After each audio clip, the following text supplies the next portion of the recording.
টক দই নিয়েছি, একটা আম আর 150 গ্রাম চিনি নিয়েছি, মিক্সিতে দিয়ে পেস্ট করে নিয়েছি। এবার দুটো একসাথে ভালো করে মিশিয়ে নিতে হবে, এই যে এটার সাহায্যে। এই যে দুটো মিশ্রণ করে নিয়েছি। এরপর এতে একটু গুঁড়ো দুধ দেব, গুঁড়ো দুধটা নিয়েছি। এবার এটা পুরোটার সাথে সব কিছু মিক্সড করতে হবে।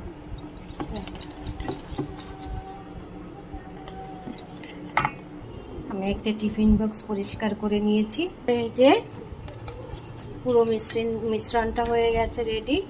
এখন আমি এই টিফিন বক্সটাতে এটা ঢেলে নেওয়া হয়ে গেছে। আমি ফার্স্ট টাইম করছি, তাই খুব অল্প পরিমাণে দিয়েই চেষ্টাটা করছি। এবার আমি একটা কড়াই নিয়েছি, কড়াইতে আমি জল দিয়ে দেব।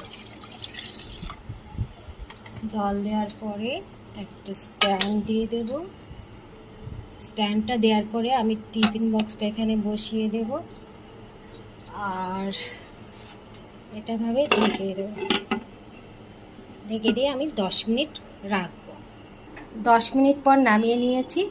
এবার এটাকে এই যে 10 মিনিট রান্না করার পর এরকম হয়েছে। আমি 1 ঘন্টা ফ্রিজে রেখে দেব।